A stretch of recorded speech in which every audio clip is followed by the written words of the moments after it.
Wow. Just unbelievable. Just how can I even describe something like this? Like, seriously. Man. Today's March 31st, 2021, and Godzilla vs. Kong has just come out, both in theaters and on HBO Max. But now is the time where I, simply put, have to come aboard and give away my honest, point of view on this whole entire thing. Because it sure has been a long time coming since the original King Kong vs. Godzilla came out, less than 50 years ago. So, this of course was a pretty monumental thing that happened back in the day, but now, less than 5 decades later, here we are with a brand new one. And I don't know about you, but I actually liked it for what it was. I don't necessarily love it, not necessarily as much as maybe Kong Skull Island or Godzilla Long Live the King, which is actually known as King of the Monsters, but because that's already been trademarked, I've been calling it Long Live the King. It's been a couple years since that actually came out, so it's already been quite some time that has passed, but because of the extreme amounts of excitement that had built up for Godzilla vs. Kong, which was originally set to release in November 2020, it was because of the pandemic that had delayed it for 4 solid months, and now here we are.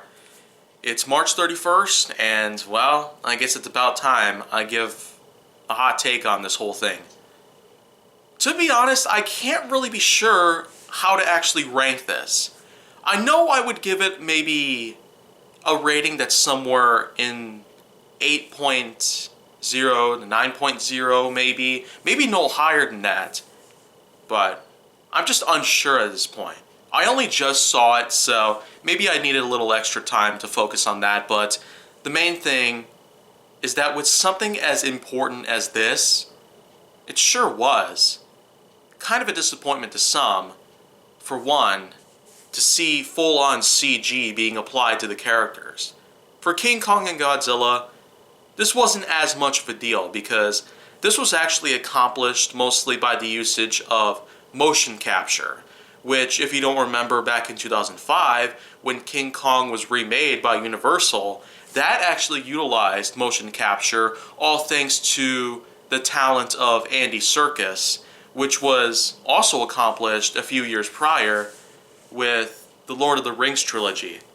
But here in 2021, we have Godzilla vs. Kong, and motion capture, of course, was done by a few other people pretty much.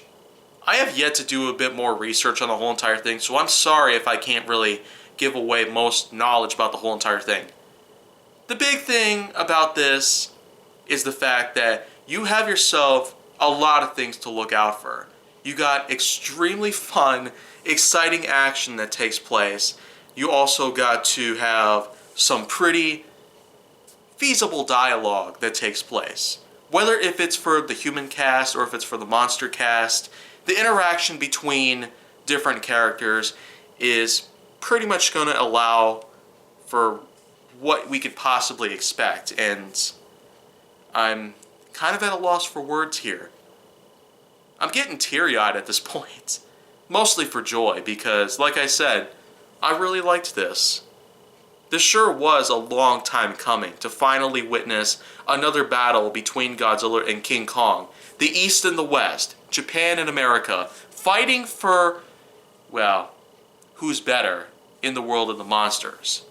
And I feel like it's going to get very difficult for me to not spoil people around here, so I'm going to do the best I possibly can. In case you haven't already seen the movie, I recommend that you go ahead and check it out on HBO Max.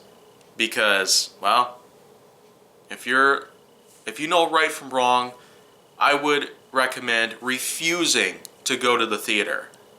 Because, there's been so many new developments happening with the pandemic, it's been getting ridiculous and out of control. So, I'd recommend staying indoors. and watching it on HBO Max. If you don't have an account, then well, you could probably borrow a friend's or just simply make one of your own. And I don't know. Good luck trying to watch Godzilla vs. Kong if you don't have those options in mind. So that's just kind of what the whole thing about this is. But I will actually go ahead and explain a few things that I actually liked about the film itself. I especially liked the way that they designed Godzilla and King Kong, because I haven't really watched Kong Skull Island in full, but I am about to, pretty soon. I don't really know if I'm going to give a proper review out to that because I'm watching Kong Skull Island years after it originally came out, so I mean, I'm way too late to join in on the Kong Skull Island bandwagon, but here is where I might as well take up an opportunity to get a review out on Godzilla vs. Kong before anyone else has the chance to. Maybe I might get the viewership I'm looking for. So the thing is, the characters sure are in line. I especially do like some of the main actors that they have in here. Like they're bringing back some that came back from Godzilla Long Live the King or, well, the 2014 reboot for the most part. But they do have a few other actors here and there. I especially do like how the performance of some of these A-tier or B-tier actors out there, they sure do a good job at what they're doing. By playing different characters, we are able to get a different feel on how this movie is. And we're also able to gauge how all this new stuff basically comes about. So, the fact that this is now just fresh in my mind, I can hardly stop thinking about how funny some of the stuff really is. I mean, it's kind of like what happened with Skull Island, pretty much. Like I said, I haven't watched it in full, but I was able to get a clear picture on how some other people liked it. I especially felt like James Rolfe's review back in the Kongathon in March 2017 was actually pretty likable and accurate, because most people in the public eye are not necessarily as fond of the film as Cinemassacre pretty much is. And I'm also on that same exact route. I like these films, I give honest reviews about these things, and the thing is, Godzilla vs. Kong is now paving a way to pretty much show a whole new world of Godzilla, King Kong, and other kaiju. There could be times where we might have a crossover between Godzilla, Pacific Rim, King Kong, and Gamera. I kind of wonder when Gamera is ever going to start making an appearance in the MonsterVerse. Maybe they don't have the rights yet, but if Universal, Warner, and Legendary end up paying a good enough fee over to Toho and Tsuburaya, they might be able to get the rights of other characters like Gamera, Ultraman, and others here and there. I really would love to see Ultraman and Gamera begin to make an appearance to American audiences a little bit more often, because it's been a long time since I actually was interested in Ultraman itself, and even more so given the fact that Gamera hasn't had a new movie in 15 years. Seriously, it's been that long already since Gamera last made an appearance in cinema. So, I'd say, if MonsterVerse becomes this successful, if they keep going at this, they might as well start investing in some new properties that they haven't already used. So, the final verdict that I have on all this, aside from the characters, the fights, and all the many other things that have taken place, like I said, I don't want to really spoil anything for you, so... And also because I'm going to get this review out as soon as I possibly can. So, the final verdict is, well, I'd recommend giving it a watch. I might as well go ahead and see it a second time. And it just so happens I've now come up with a good enough score that's as honest and as accurate as possible. For Godzilla vs. Kong, I'm giving this a solid 8.7. Yeah, that sounds about right. It may not be as amazingly well put together as Long Live the King and, well, Skull Island I have yet to see, so you might not see an official score from Kaiju Force Neo being put on there. And as for the 2014 Godzilla reboot, well, I gave it a bit of a lesser score because, well, it probably wasn't a too great kind of thing out there. But it was good given the fact that the franchise of Godzilla was 60 years old, but pretty soon it's going to be 70 years old. And who knows what could happen then. In 2024, we might have Godzilla face off against Ultraman and Gamera. I seriously want to see something like that happen in the future. I'm a guy who's been into this kind of stuff for years. And now that I'm going to be 22 years old, I mean, it's like I've seen my childhood fantasies come to life. All of them. Every single one of them.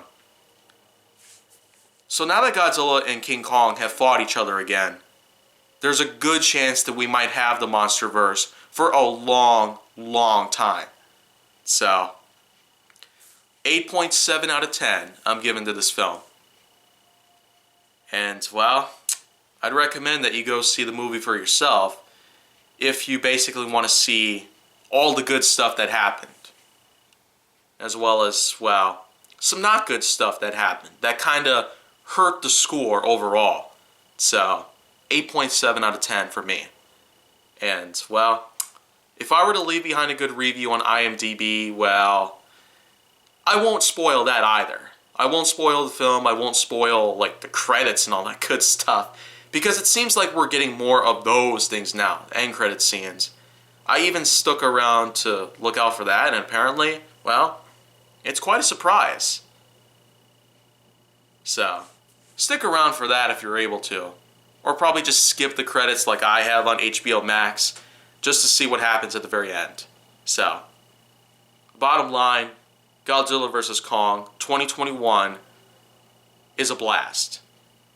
Yeah. So, that's pretty much going to be it for right now. And I'm seriously hoping to see who else is going to be talking about Godzilla vs. Kong. But now that my review is up, I might as well say I did a good favor for people out there.